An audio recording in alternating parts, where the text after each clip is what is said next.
How is longevity going to impact how we approach the products we're using? The rise of social media and all of the photos and photo editing, we could really affect someone as they develop. The fact that they're talking about wrinkles is not. Delivering active ingredients into the skin in novel ways, whether that's a patch. Take the time to educate these very young girls and boys on sort of appropriate skincare and healthy body imaging. How do you feel about the clean beauty space? Because I mean, we talk about that a lot. How do you feel about that space? Do you think people are improving on it, or? It makes me a little insane, if I'm being honest. Hi, I'm Dr. Anthony Rossi, and you're listening to Give Good Face. Hi, everyone. Welcome back to Give Good Face Season 2. Today, I have the privilege of having Kelly Kovack, founder and CEO of BeautyMatter, a super influential voice in the skincare and beauty world. Hi, Kelly. How are you? I'm fine. Thanks for having me. Yeah, thank you for being here. I've seen your publications, I've read your newsletters, I follow you. I'm really excited to, just talk with you all things beauty and where you see the beauty world evolving into, how we're doing, and what you are most excited about. Yeah, so, I think we are very fortunate to be running businesses in a very resilient category. Even though things are kind of tough and a little chaotic at the moment, I think there's so much opportunity in beauty and there's so much innovation happening right now. So I don't think the next 12 to 18 months are going to be easy from sort of an economic standpoint and business standpoint. But I think sometimes when there are sort of these moments that are difficult, they kind of come hand in hand with a lot of opportunities and they spur people to think differently. And a lot of innovation can kind of be the output of them as well. That's so true. When you think about it, like the term, the lipstick index, and the beauty category is one of those areas that are constantly evolving, but also survive through tough economic times as well, because people still invest in skincare, beauty, health, wellness, though maybe a little less at times, maybe a little more at times. But I think what you're also mentioning is that the consumer is becoming more mindful, I guess, and being very thoughtful about how they approach beauty and what they're looking for. Yeah, I mean, I think that there's always opportunity and we do have, listen, beauty is not recession proof, but we are very resilient. And I would say that this time around, the lipstick index has kind of turned into the fragrance index because the fragrance category is killing it. I know. But which is kind of exciting because that hasn't happened in a very long time. But, there are a lot of dynamics at play. I think some of the most exciting things in skincare specifically, even though the category is sort of slowing down a little bit, there are markets where there are tremendous opportunities in skincare, like the Middle East. The Middle East is really underpenetrated comparatively in the skincare category, which I find really exciting. And I also think that this moment in skincare specifically, there's so much technology and consumers are really excited about science. So I think we're shifting away from sort of brands that maybe just were more marketing focused and wrapped a nice label around maybe a private label product. I think consumers now are demanding science. They're demanding the results. They want you to substantiate them. And I think that's dovetailing with sort of a lot of the innovation that's happening in biotech and how the efficacy has really sort of gone through the roof, including your products. So I think what's happening in science and how efficacious these products can be is super exciting, specifically for skincare. Yeah, you're speaking my love language of science, science-backed skincare. And, I think that we're seeing that in all aspects of life, like consumers, patients, they really want things that work, that are tested, that they know have real efficacy and not just, a nice label, like you said, or smell good. So they're not just masked with fragrance. And even though the fragrance category is booming, which is also very cool, I do appreciate that. I appreciate that, like you're saying that, because it's something that I really hold true and near and dear to, my brand, but also I I want patients to get the most out of what they're paying for. Yeah, I also think that it's even the way we're talking about skincare is evolving. So there's a lot of conversations around skin health. So it's sort of, listen, as an industry, we have this habit of chasing youth. We're always looking for to grab the younger consumer. So the fact that we're actually having conversations about 8-year-olds shopping in Sephora is mind-boggling. But I think that the fact that we're talking about skin health and not about sort of trying to achieve this elusive perfection, I think is interesting. And I also think how longevity is coming into sort of the skincare vernacular. So, how is longevity going to impact how we approach the products we're using? And how is that going to change sort of the whole anti-aging conversation? It's so thoughtful what you're saying. It's packed with a lot of real good information. From someone who knows beauty, knows brands, knows branding, how do you feel about brands going after Gen Alpha? Are they shooting themselves in the foot by marketing towards such a young generation? If you're good enough for Gen Alpha, do you exclude every other generation because you're not powerful enough to treat that skin? Yeah, I don't know. That is a super loaded question. So Yeah. if you ask anyone, they do not market to anyone under 18. So take that for what it is. Yeah, sure. I'm not sure. I think that might be more of a legal statement than a reality. But, yeah. I think I don't have children. So I've watched this Gen Alpha kind of conversation that's happening. On one hand, with fascination, and the other hand, I find it incredibly disturbing. Same. Because 8 years old is young. I mean, we're talking about 8 and 12-year-olds.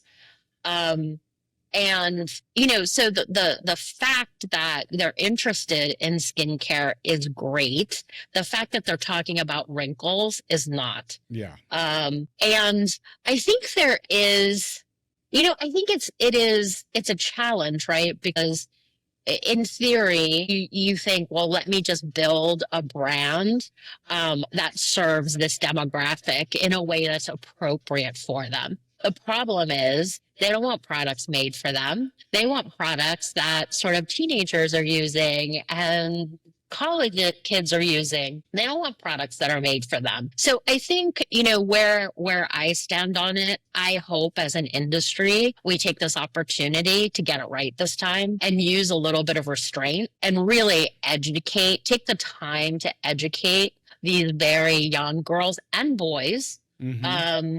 On sort of appropriate skincare and healthy body imaging and all of that. And I think there are some brands that are doing a fantastic job. One of them is Bubble Skincare.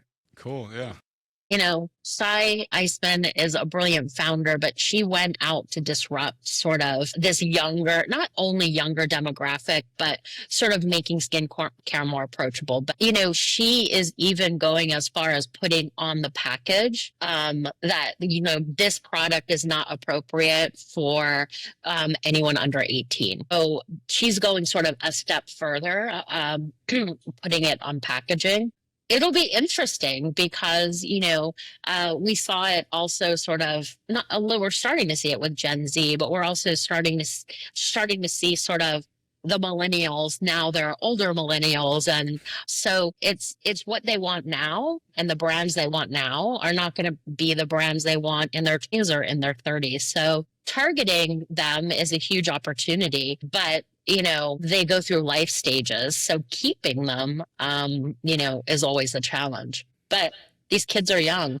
Yeah, I know that's super insightful because a lot of parents sometimes ask me, they're like, what should my 8-year-old be using? And I'm like, the only active they should be using is sunscreen. Their skin is perfect, right? They haven't even, reached puberty yet. So it's really important as an industry to be conscious of what is going on, and then, either navigate and respectfully navigate towards, a healthier image lifestyle, just doing things appropriately. So I do think body image is really important to talk about, especially with the younger population, just because with, the rise of social media and all of the photos and photo editing, we could really affect someone, as they develop. I mean, do you see more or sort of younger people coming into your practice? I have a unique practice, so it's a mix of like skin cancer surgery and Yeah. aesthetics.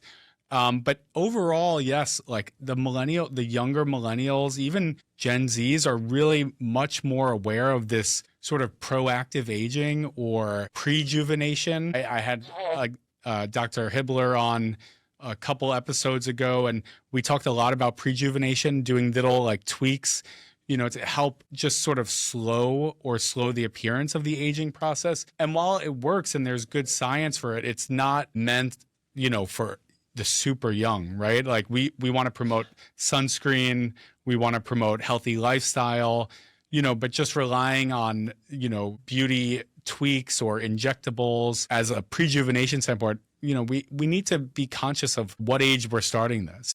I also think kind of the conversation about acne and how that has evolved is also interesting because I think you had brands, I think primarily the one who sort of got the ball rolling in a really meaningful way was Starface, and really talking about acne and taking the shame out and Totally. making it much more positive. So, I find the acne category interesting because I sort of feel like, I don't know that it's been a decade, but maybe the last 5 years it's been all about the pimple patch. And now I kind of feel like there's almost like an acne 2.0 coming up because there are brands kind of coming out of the professional space, but focused on acne. And acne is kind of like anti-aging. It's universal. Everybody has it. Everybody struggles with it, but there hasn't been a lot of innovation in the category in a long time, other than sort of the pimple patch. Yeah, I love the idea of the pimple patch. And, I made my brand in Korea. I developed all the formulas in Korea. And,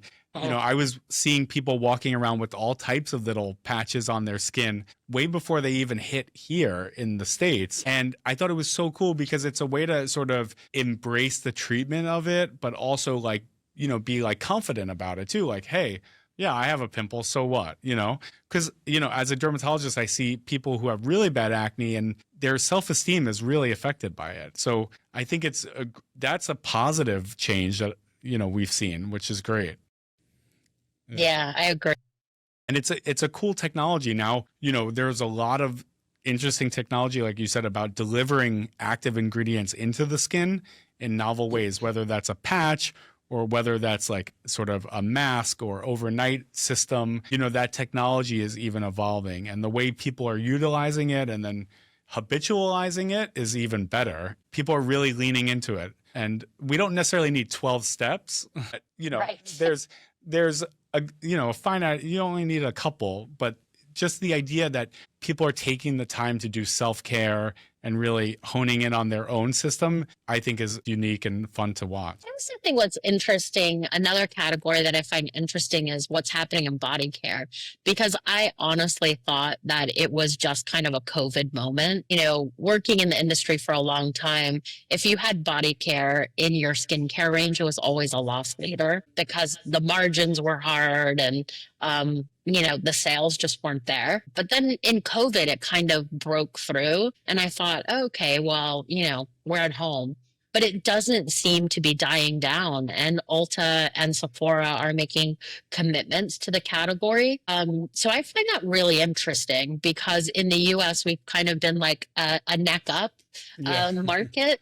But it seems like a lot of these body care brands. I mean, some of them are more sort of fragrance driven, but some of them are really driven by ingredients and results, seem to be getting real traction. So I also am watching that closely. It's interesting and new. You actually make a good point because even patients are now, they only used to laser neck up and now they're lasering neck down. And so like the décolletage is like the new face, So it's getting there. It's gaining traction. I think the whole idea of well-being, it's a total body, right? It's a total body effect. And maybe that is COVID made us take a look at like how we're treating our whole body, which is interesting. But yeah, no, it's exciting.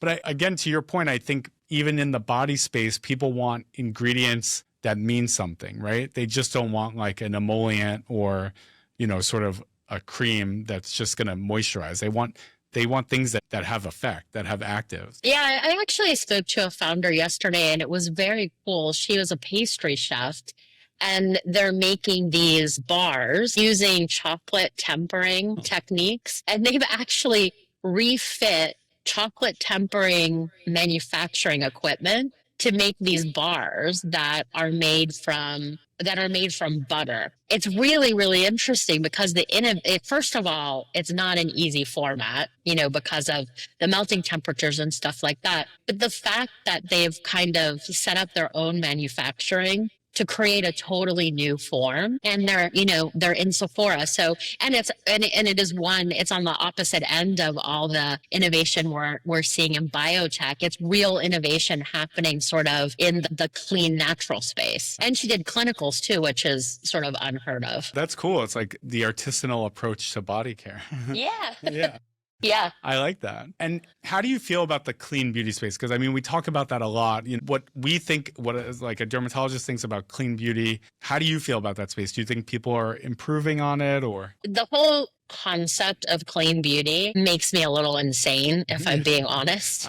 Because it doesn't mean anything, and it doesn't mean anything. I think that it can't be a little misleading. It can be very misleading. Yeah. But I think the whole concept of clean beauty, I think it started in the right place. And then it led to sort of this fear mongering around, cherry picking studies that were basically perpetuating misinformation.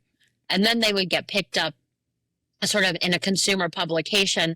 And then all of a sudden, the entire industry is reformulating off of bad science because, do you really want to be the one to say, no, it's wrong? No, you just reformulate. So the whole thing is kind of this disaster we created. And there was a moment where I was like, I don't know, how do we even clean up this mess we've created around clean beauty? And I actually think it's solving itself with the emergence of biotech.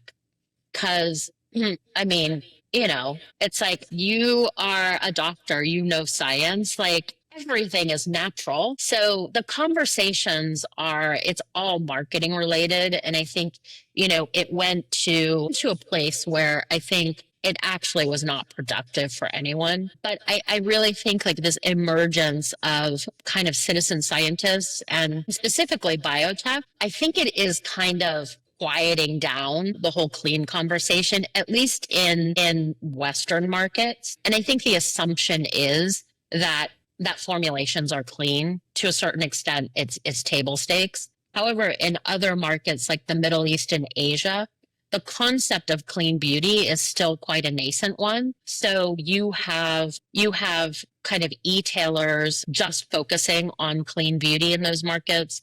And you also have kind of clean beauty being merchandised separately. So, even though we operate in the largest market in the world, and trends sort of happen at the speed of TikTok. They don't get commercialized around the world at the same speed. And I think it's something important to remember, because sometimes when we're chasing trends and, something is no longer kind of trending in a Western market, there's always, if you have a global business, another market where you may be able to kind of like move to if you have sort of something that is contingent upon trends. But yeah, clean beauty, a nice concept that went awry, and I think science is kind of has fixed it to a certain extent. I love that perspective. I love your global perspective too, and calling out the BS of what what's out there. And to your point, the consumer is just getting more educated as well, right? I mean, it's harder, I think, to market to a consumer that's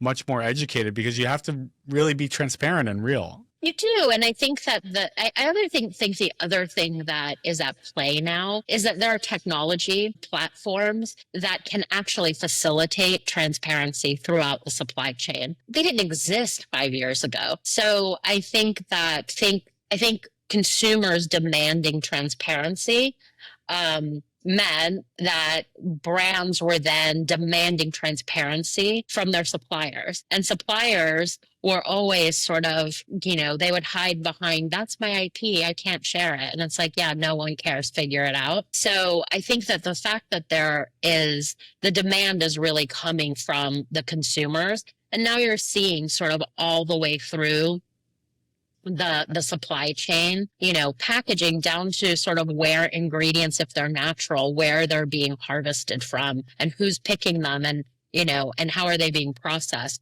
I think technology has really forced a hand on transparency because there's a way to track it and keep brands honest on sort of the claims they're making. Very true. Yeah, rightfully so. Especially we see all these reports of benzene contamination in certain products, and we have to understand, like, where is that coming from? Is that an ingredient, source, or is that a manufacturing source? I mean, people want to know, and they have a right to know. And I think, especially if you're putting something on your skin or in your body, I mean, that's even more important. So I agree. I bet, I think in that case, I think you also have at play, and it's specific to the US market because we are a litigious group. There are dynamics where, there are people who make a living by creating chaos and doing testing that is not 100% accurate. So I'm always wary when I get a press release from a lawyer and a lab. Yeah, that's a good point. Exactly. Like, what are they testing? Is it clinically relevant? Does it have any real effect downstream or on the, on the body? I think all important questions, right? Yeah. Yep. That's very, very true. And I think, again, it goes to the fear mongering. Like, we shouldn't be making people afraid. We should, tell them what it is. Or what does it mean? Like, is benzene below a certain level really clinically an issue or not, Yeah, I think that there's, I think that with all of this transparency and with the clean beauty conversation, there are a lot of conversations that are happening with this almost approach that things are black and white. And when you're speaking about ingredients, it's not black and white. It's all about context and how it's formulated and what percentage it's formulated at. So it is a gray area. So even some of these apps that are helping people sort of navigate ingredients, like, I often wonder, like, how helpful are they? Because they are, like, and most ingredients are not inherently good or bad. It's how they're being formulated. Totally. Yeah, exactly. And something that is a, endocrine disruptor in the lab may not be an endocrine disruptor in a skincare formulation. So I think that's really important to understand as well. Yeah. And I think that there's also been kind of what has kind of happened in the skincare market, because it's easy to market to, is percentages, right? So, as human beings, we're like, more is better, more is better. Well, yeah. Sometimes more retinol is not better. It's this percentage game that has kind of come into the vernacular of skincare, I think, is also problematic. And I'm sure you see the results of it. Yes. No, I know. People come in over-retinized, over-retinoled. Some people are using a retinol plus a retinoid plus a vitamin C acid plus another acid. And I'm like, you're actually destroying your skin barrier. Yeah. So, more is not more. More is not necessarily better. And again, it's how we're using things in combination, in formulation. I think that's really important. And some of these active ingredients are great as standalones. It doesn't mean they're great in combination with other things. Yeah, I mean, the science is complicated, and I think it's complicated, and I am much more of kind of a branding marketing person. Sometimes I get lost in the science, and I'm like, if I can't understand it, like, how well is a consumer understanding this? Yeah. So I think that's, like, these black and white conversations are actually really dangerous because they perpetuate misinformation. It's not that simple. Yeah, no, exactly. And it is a complicated, formulation process. It's a complicated science in and of itself. And, the skincare chemists, right? Like, I work with some great chemists that really understand, like, how formulas are made, what they feel like, but also what they can do. And that science takes time, right? It's not done overnight. It's not done as like a private label. That's real science that takes time and effort and, iteration as well. And I do think people need to understand that real brands that have longevity are going to invest in that early on. Absolutely. What are you most excited of, like wrapping up? Like, what are you most excited to see? Is there anything that you're excited about? Have you seen it all? Well, I do get to see a lot. What I'm interested in is a lot of the beauty tech. So there are some companies that are bringing technology sort of out of the dermatologist's office or out of the lab and making it consumer facing. Some of it is a bit gimmicky, right? Yeah. You can't get much accuracy off of a mobile phone because you're not sort of controlling the environment. But it can help people sort of get to the right product, perhaps in some categories. But there are some other technologies like Eve Lab, which actually is controlling the environment, and it can be done at a cosmetic counter. And so the ability to actually develop a relationship with a customer and help them sort of scientifically see the progress they're making, either through treatments that are happening in a doctor's office or in a spa, or even at, a beauty counter, and being able to take that relationship a step further. And beyond that, just empowering beauty advisors to do their job in a meaningful way and not treating them just like a cashier. I think one thing that came out of COVID is, there used to be this like no phones on the sales floor. So you had these poor beauty advisors that were at a complete disadvantage because who can remember everything? And when they have a consumer that has the World Wide Web in their hand. And then post-COVID, it was like phones on the sales floor. So the technology sort of empowering beauty advisors to have more meaningful relationships with consumers in physical retail is something that I'm super excited about because they're part of the beauty industry that very rarely has a voice and is very often overlooked. And at the end of the day, in that store, in that moment, for that customer, they are your brand. And I think that the fact that we're now giving them tools to do their job in cool ways and really sort of develop more personal relationships with consumers, I personally find that really exciting. That's cool. They're part of the beauty ecosystem and sometimes the first touch point, really. It's cool. Yeah. If you want to know what's happening in beauty, go stand next to a beauty advisor and ask them what consumers want. Yeah. I think very often we're behind our computer so much. And I'm like, you want to know what's happening? Go stand on a sales floor and talk to some of those beauty advisors. That's where you find out the real dirt. Yeah, the real tea. I love it. That's right. That's great advice. No, I love BeautyMatter. I think I've been, it helps me because it keeps a pulse on the industry. Thank you. Yeah. So I really congratulate you. Thank you so much. I appreciate it. Thank you. And thanks for having me. And I love your products. Yeah, thanks for sending them. They are now in my rotation. That's an honor. That's a real honor. Thank you so much. Yeah. I can't wait to see you again. Yeah. Thanks for having me. Thank you. Thanks so much for listening to this episode of Give Good Face. I'm so grateful for all your support throughout the launch of this podcast show. Please subscribe, leave us a review, send us a DM, follow along wherever you listen to your podcasts.